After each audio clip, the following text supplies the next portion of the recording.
We're here today with Nick Nelson, CEO of OpenBox Creative, a visual and experiential media company with brands specializing in video production, filmmaking, and wedding production. And I just want to say, I'll say this later too, but you got to check these guys out on social media. They have a lot of really cool content relating to video, marketing, all kinds of great stuff. So we'll mention that later. But Nick, thanks for joining us today. Thanks, Nate. This is I'm looking forward to it. Yeah. So why don't you tell us a little bit more about what you do at OpenBox Creative Strategies, sorry, and yeah, where that comes from. Yeah, so if you go to openboxcreative.com, like you mentioned, you'll see we have three different primary brands. Today, we're going to talk specifically about the marketing side of things because I know that's where your show specializes in. And so that's OpenBox Strategies. That was the name of the company when I started it just over 7 years ago. And we were in the political space. We did political campaign websites and some video work and graphic design. And I think any entrepreneur can relate to having to adapt and evolve. And that's been a crazy journey. And anytime anyone wants to have a beer with me, I'll tell them all about it. But we've gotten to the point today where we've carved out a really interesting and fun niche in the video production space. So at OpenBox Strategies, we are a video production company. We work specifically, for the most part, with recruitment efforts. So that can mean a lot of things, but we have a lot of success and we work well with managers tasked with recruitment of some form. A lot of times that means creating video in support of hiring. We've worked with a couple of dentist companies. They're always looking for good doctors and good hygienists. We've worked with summer camps who want to get people to visit their camp. We've worked with alternative learning programs. So we've really, over time, found we have a really good knack and good relationship with people that are doing recruitment efforts and telling the stories that will get people to apply for a job or get more information or check something out. I'm sure you've had people on the show that have talked about how powerful video can be with conversion rates on websites. So there's a lot of ways that it fits in. So we work with people that really know that video is a part of what we want to do. Here's who we want to attract and why, and what story can we build around it. But sometimes we build a great relationship with these people and the people we work with, and they want something a little more marketing or something about a product video or the services that's a little more general. So we certainly do that. But a really good niche and where we've really had the most success and the most fun is video production in support of those recruitment efforts. Yeah, very cool. And you are based in Milwaukee, correct? We are in the 5th Ward. We moved down here December of 2019, and it was kind of an exciting transition move. 2020 was ramping up to be a really big year, and we had a big grand opening early March 2020, and everyone can guess what happens next. I think it was a week to the day after our big event, and friends and family. It was awesome. We're showing off this great new production space we had. I think a week after that is when the final the NCAA tournament was canceled. President Trump gave an address from the Oval Office, and things skidded fast. But things are getting back to normal slowly but surely. I know staff is getting, those who want to are getting vaccinated. And so we are getting kind of back to work. We are in the 5th Ward. We're right by Great Lakes Distillery and Byron Horse Hotel, Harley Davidson Museum, which is great for our the wedding work we do, which you can see if you check out openboxcreative.com or openboxevents.com. But it's a great area. It's a great space. You got if you check out the video, the Cream City brick behind me. Yeah. Really cool creative space with a lot of great companies. Yeah. So if anyone wants to take you up on that offer to get a beer together, there's lots of options there, right? So it's great. I live in Illinois now, but Wisconsin is my home state, so I'm always happy to talk with a fellow cheesehead or whatever other terms people use for us. So I wear that name proudly. Proudly, a cheesehead. That's right. Yeah. I know it's derogatorily used around here, but you got to be proud. So anyways, that's cool though. It's interesting too, kind of the different arms of the company that you have. I know at the beginning I said OpenBox Strategies and OpenBox Creative. So it's kind of cool that you have all those kind of different pieces going on. But talking about the video production specifically, where do you kind of see that? I know you mentioned this a little bit already, but where do you kind of see that in the overall marketing strategy for a business? I know you mentioned it about hiring or finding new people to either come in both as employees or as customers. But yeah, how do you kind of see that fit into a marketing strategy? It's going to be different for every company, but I think the point of it is in the name, is that there should be, I'd start with by saying there should be a strategy behind it. Hmm. I talk to a lot of people, whether I'm prospecting or there's a lead comes in and they say, well, we know we want to do video. And what are some of your ideas? And I mean, that's such an open-ended question. And it really depends on what is your goal? What do you want to achieve? And I think it can be satisfying to say, well, we're making videos, we're posting videos to social media. And I'm going to be the first to tell you, you don't have to hire a firm like ours to develop content in support of your goals. But really defining, what do we want to accomplish and how can producing video help support that? Video on its own isn't going to do anything for you, just like a website on its own isn't going to do anything for you without getting traffic to it, whether it's paid or SEO. And you can have a website and it can be designed horribly. So that's kind of the same thing with video. It's part of a really elaborate and intricate mix. And so when the way video works into it, it really is taking a step back, saying, what do we want to get done with this? And then putting yourself in the seat of the viewer. One of the questions we ask, even before we will even sign an agreement, is when someone watches this video, what do you want them to do?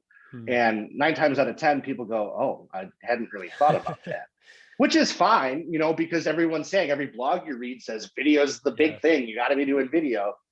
And it's really actually a good qualification step, because I'll tell them, hey, maybe you're better off doing this in-house or going a different route, because when we do it, we're going to do it right. We're going to have it look a certain way. But sometimes it might be too much. So defining what that is in support of your goals is really the best first step that anyone can take. Otherwise, you're creating a lot of motion, but not really going anywhere or getting anything done. Yeah, that makes a lot of sense. I just watched one of your guys' videos actually before this call, and it was how to kind of raise or lower your costs in video production, kind of how to know, what are our costs going to be? How do we kind of change that? And I really appreciated that video because for myself as a business owner, if I were to ask someone to produce a video for me, I would have absolutely no idea about what the budget would look like even. So it was interesting that you guys compared, if you go to 6 locations for a 1-minute video each, it's going to be a very different cost than going to one location for a 6-minute video, right? Same amount of video, but those different locations really change it. So I appreciated that, and kind of even that strategy side of, what are you actually trying to accomplish with this video? I'm sure you guys talk about, obviously who the audience is. And like you said, what do you want them to do after this? Are they buying a product? Are they going to your website? I think that's a difficult part with strategy and marketing in general. Even if you get into things like social media ads, it's like, well, you're putting out an ad, but what are people going to do with that? Are they just going to interact with it? Are they going to get into a sales funnel of some sorts, right? So I really appreciate that strategy side. That's a good insight. Thank you. I mean, I think that the video you mentioned is sort of speaks to that, and it makes me want to add to it is there's not always going to be a direct call to action associated with it necessarily, but that doesn't mean you're not going to be strategic about it. We were looking around toward the end of last year, and last year was goofy, obviously, but we said, we're telling people video is good to help grow their business and it's good for their strategic goals, but we're not doing any of it for ourselves. And I think anyone in the creative space, the agency space, can say they do great work for their clients, but they're awful at practicing what they preach. And so we really doubled down at the start of the year, and every 2 weeks we put out something new. And if you check out our OpenBox Strategies Facebook page, you'll see a history from the start of the year, and we've been consistent. We've got a great pipeline of work of doing that. And some of these are, we want to help inform. When you watch that video, we're still kind of planting the seed. It's part of that, like I said, elaborate marketing mix, that more involved puzzle that fits together, which can be, but we still identified that's what we want the takeaway to be. Another part is we want people to like working with us. And I think it's okay to say this. We got introduced because you're cousins with John, who works on staff, and he's did some goofy acting in one of our videos. There was a little video about Sean that we put out last week. And part of it is to show, look, we're a fun team. You're going to like working with us. We keep it light. But that was a strategic part of it, where we're doing that as part of our brand. And so Yeah. we sat down and defined that ahead of time. And that was part of the strategy and why we're doing it. Yeah, and that's an interesting piece to bring up. I mean, I don't think I probably would have found your page except that, like you said, my cousin works for your company, so I saw it on Yeah. social media, and it was a funny and humorous video. So I was like, who are these guys? You know, if it was just Yeah. kind of a mundane, all right, this is video, you got to do it, put out content, I wouldn't have thought, another second about it. So, like you said, that kind of brand identity is really interesting because I think that does draw people to you when it's done correctly. And I think that's a good lesson for other business owners listening is kind of figuring out, do you kind of hang out on that humorous side of the brand, or are you more, Mm. I don't know. There's all different, kind of identities you have there, but kind of thinking about what that looks like and how video could be accomplished in that. So yeah, it's an interesting piece, and it's been fun to kind of watch a lot of that on your side of things. Good. Before we go on to kind of the entrepreneurship side, because I know you've been in business for a while here, and I definitely want to get into that. Any other insights on video or advertising strategy in general? I know you know a lot there, but anything else you want to share there before we move on to kind of the entrepreneurship side? It's going to be different for everyone. And I had a call a couple of weeks ago, and some client was asking, just in general, for kind of asked the same question, like, what's new, what's going on? Mm-hmm. And my answer was kind of a disappointment and boring because I don't know enough about what you have going on. Yeah. And so don't fall into the trap of doing video, whatever that means, for the sake of doing it, because it's not going to get you anywhere. Really defining the goal and working with a team that can help you achieve it with video is really the most important thing as it relates. Yeah, no, I think that's key. That sounds great. So yeah, so let's talk about the entrepreneurship side a little bit. You've been in business since, is it 2014 or 2013 or? We have two birthdays. So I was still working in a marketing role at another company, and I incorporated the company in August of 2013. And then I went full-time at this in March of 2014. Okay. So on paper, it's about 6 months apart. So on paper, it's been 7.5 years. I got you. But then really when I've been at this and committed and took the plunge, it's been just over 7. I think the end of March was 7 years. Well, either way, I mean, congrats. That's a great amount of time in business, and yeah, kudos, because that's a lot of work. I know we mentioned in the call before we were talking about kind of managing a team and building a team and what that looks like. What insights do you have from that? Because I know in a lot of ways that's one of the scariest moments for a lot of entrepreneurs is making that transition from, all right, it's me doing the work, I know what's going on, I know the clients, to bringing on a team of people who you're going to trust, but then also knowing that your role is, really changing, right? So yeah, what insights do you have into that and what that's looked like for you? Well, that's a loaded question. It sure that's is. okay. There's a lot of ways we could go that. It's fun for me to take stock and really step back and see how far we've come in 7 years and how much things have changed. My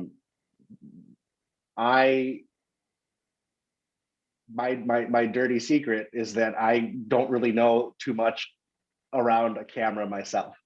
Like I said, when we started this, we were in the political space. I had done a lot of volunteering. I did freelance work. And just over the years, like I said, love to tell that story over a beer sometime.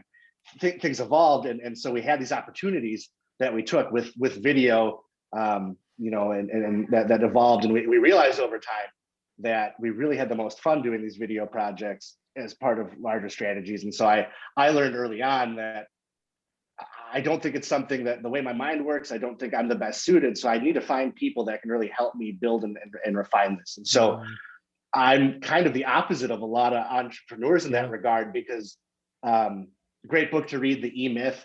That's the author uses the allegory of the woman who likes to bake pies. And so she starts a bakery baking pies, but she becomes miserable. I've had almost the opposite problem since we shifted away from this political space, where I need to find people that are specialized and know what they do, and knowing that you can trust them. But then, I've had the challenge of learning how do you lead that team? How do you manage that team? But one of my philosophies, and I've kind of always said, is I'm hiring you because I trust you to get the job done. And I think we're at an interesting place here coming out of the pandemic and where we are in our growth, that I think I'm a delegator to a fault, and there are times where there needs to be more structure. There needs to be a little more management, without being a micromanager. And there's a difference between micromanaging and oversight. And I'm still learning that in a really big way as we continue to evolve. Before you started recording, I had mentioned for the wedding side of the business, I mean, we're going to do over 180 dates this year. That's a ton of moving pieces. Yeah. And there's no way I can be personally involved in all of it. There's just not. When we have, we do photography, videography, and DJ services. I mentioned, Memorial Day weekend, I think we have 8 or 9 weddings going on. That's a ton of people. Yeah. And so, we've got really good structures, we've got really good systems, but a good structure or system in the creative space like we are usually won't hold up more than a year or two, because technology changes, staff changes, people changes, all kinds of stuff. And so you're constantly adapting, and walking that fine line between how can I empower people without micromanaging them? How do they feel like they're trusted? But how do they know there are safeguards in place in case something goes wrong?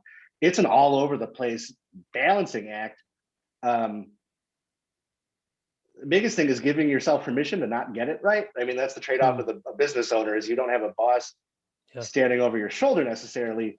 And as long as you embrace, look, the buck stops with me, I can eat it if something goes wrong, and you can you have to put your ego aside in those cases. But knowing you can screw something up, but you have to fix it, and you have to not make that same mistake again. It's okay to make a mistake once, but I go nuts when the same mistake gets made multiple times. Sure. And really working to provide the systems, provide the infrastructure, provide the resources so that my staff can do their job as well as they can is kind of the most important thing. Yeah, that's a great way to put it. It's interesting what you said about kind of the opposite of the E-Myth, because most people I've talked to are kind of that technician, and then they have to kind of transition to the role of delegating and managing. So it's interesting to hear kind of the opposite of that.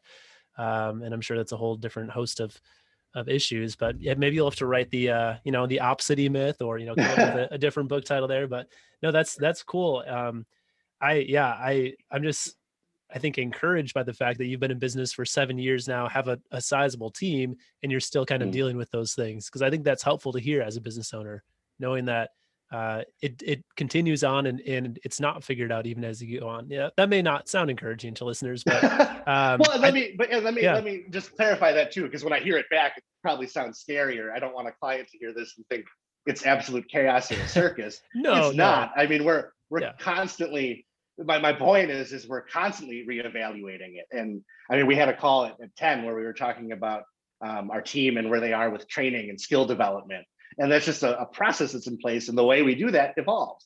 And so that goes back to that permission component, to not get it right the first time. And let yourself play with it, build it, and know that you're going to constantly be improving your team. If we were running a factory and we were making zippers or something, it would be a different story, because that is a much more rigid system. But when you're leading a team in that creative space, you're dealing with a lot of interesting people and personalities, and that's going to be part of the job. And you just have to embrace it and know that things are going to change, but it's so that you're delivering a great product, a great service, and because your people are your product when you're in that creative space. Yeah, no, that's good. Yeah, no, it sounds like you definitely are very far down the road. So it sounds like you guys are doing a great job. I just think it's helpful to kind of reiterate what you said, that it's a constant process of changing and being flexible. And if you're not continuing to improve your processes and how you do things, you're going to be pretty stagnant, right? In any industry, but especially yours, like you said. So that's a good point for sure. Kind of related to that in my mind is the question of company culture and in building a workplace culture. Obviously that's been different with COVID, I'm sure, but what have you learned on that process, and how have you built a culture? That's another thing that's constantly in flux. And it goes back to that foundation of trusting people to get the job done, but also providing the infrastructure to do it. Looking back, a lot of the little stuff I miss that we didn't get to do over the last year. I mean, we kind of, whether it was a happy hour once in a while or everyone go into an event once in a while, that the fun stuff, you know, with the team you're building, those softer events, those events that aren't like work required, I think are important. I think it's a small part of it. I know that I think one of the most important components of culture is ensuring that people are heard. There's a big difference between being sure everyone has a voice and that people are heard and seen and giving them everything they want. But anytime something isn't going right, anytime something feels off, it's because communication from leadership isn't as good as it could have been or should have been. And I admit it, I'm one of the worst offenders of that. Just the way I delegate and the way I communicate, I often forget a lot of those details. But taking the time to respect everybody's opinions and belief, not, you know, just issuing edicts from on high, but hearing what they have to say, what they have to feel, what they have to say, what they feel, I think is so important. And culture will stem from that. Again, in a place like ours, in the creative space with so many unique talents and personalities, the culture is going to be representative of all those people and all those voices. And so finding ways to both informally and formally hear those is the most important part and has been the most important part of building, maintaining, and evolving that cultural component. I mean, we'll never get it perfect and it'll never be set, but you know, we ebb and flow based on the needs and wants of the people who work here. It's important that they feel valued. Yeah. And No, yeah, that makes a lot of sense. Another one of those things that's always going to be changing. So, yeah, that's I think another good thing to remember for entrepreneurs is it's just a lot of flux, but try to I'd say document a lot of what you're doing. I mean, especially with the processes, but even with culture, I'm sure there's a lot of documentation that could occur. Hopefully there too. So, one last question here, Nick, and I always like to ask this because I think this is one of the most interesting parts about entrepreneurship. But how do you kind of juggle the different or wear the different hats, I guess you have to wear as a business owner, you know, the different roles and kind of stepping in, all right, this time's this. Do you block out your time really specifically for different roles? Do you kind of just do it on different places as it comes up? How does that work for you? Because I know everybody kind of has a different approach. We're in a unique spot with where we are coming out of this pandemic. And if you have a good answer for that, please tell me. It is one of those things with culture, with everything else, it is constantly evolving. I've had to learn the hard way that, I mean, my day-to-day organizational skills, I'm always working to improve them. I've gotten, I have to write things down or I will forget it. And everyone knows that who works here. So we've got a good combination of apps. We use Airtable for a lot of stuff. I personally use Asana just for task management. I use a lot of, on my computer here, I've got a bunch of sticky notes. That's kind of my short-term reminder. And then I plot out how I'm going to get it done on Asana. I do have a spreadsheet I have that by day here, in theory, in a perfect world, here's what my focuses are going to be. I was actually having a conversation too with one of my colleagues yesterday where I go, I have bandwidth to get everything I need to do done, providing there's never a wrench thrown into the mix, but there's some kind of wrench thrown every day. Yeah. And that's just part of the job. And so it's being able to adapt to that. And then part of the management, part of the leadership, part of the delegation is, how can we restructure the process we have, how we do things without burdening somebody else, but how can we change our approach to how we're getting things done. I've learned that sometimes I get stuck in the way things are without, taking a step back and saying, well, is there a better or more interesting or more efficient or whatever way of doing things? And when you're in that grind, it's hard to take that step back and take stock. But I really try to do that regularly is lay it all out and determine the best approach to it. So, I mean, it really is constantly all over the place, depending on what the challenge of the day is. But having that framework, I've decided there are software I'm going to commit to using. This is my intent for the day and all the things I want to get done. And sometimes that means you work, I mean, obviously well past 5 o'clock, but you just kind of decide how much can I get done today once you deal with the surprises. Where does that leave you? How do you prioritize? And I mean, that's the subject of 15 more podcasts probably. That's right. But for me, it's been acknowledging, giving myself permission to know I'm not getting it right, and there will always be more to do tomorrow. Yeah, right. Yeah, no, I totally get that. And I think that's a hard lesson to learn, that you're pretty much always going to have work left over in some form, right? And just kind of knowing what are the things that are priorities, what are the things that are helpful to get done and which can wait. Because if you try to literally just get your entire to-do list done all the time, you're just going to work endlessly, in my view. Yeah. So got to have some sort of work-life balance. Otherwise, yeah, the business isn't going to be a very happy place. So, well, you're working endlessly, and I always question: are you actually getting anything done, or are yeah, are you really being strategic, or are you just working in the business and not on it? So right. that's probably one of the most important approaches. E-myth right there. Yeah, for sure. Yeah. Is there things you can delegate off that are causing a lot of your time unnecessarily? Are there tasks you're working on that only you can do, or are they tasks that everyone can do, right? So, or others can do. So always a good question to be asking yourself. Well, Nick, this has been excellent. Like you said, I'm sure we could have talked for more podcasts with all this great content, but thanks for sharing today. Yeah, thanks for having me. Well, we'll definitely put the information for OpenBox below the podcast so people can check out all the great stuff you guys are producing. Like I said, I'm not just saying this, their social media really is interesting and funny and has a lot of really good content. So check them out I was watching on LinkedIn. You mentioned you're on Facebook. Are you guys on Instagram and other places as well, or? We are, and actually that's another good thing to bring up, right? We're not sure exactly what we want to do with it yet. So it's not a cop-out when we're saying, we're not going to do it for the sake of doing it. Yeah. You look at our other brands, our events brand is great on Instagram. The music video work we do under Falling Action, that is a little more robust presence, but we're still trying to identify, how does that fit in? And we have plans in the works. I'm not sure what they are yet, but the big ones would be LinkedIn and Facebook for now. Yeah. Yep. Okay. Good to know. Well, cool. Well, I'll put the links below so they're easy to find as well. But yeah, Nick, thanks again for your time. Thanks, Nate. And thanks, listeners, for joining us on the Navigating Business podcast. And we will see you next time.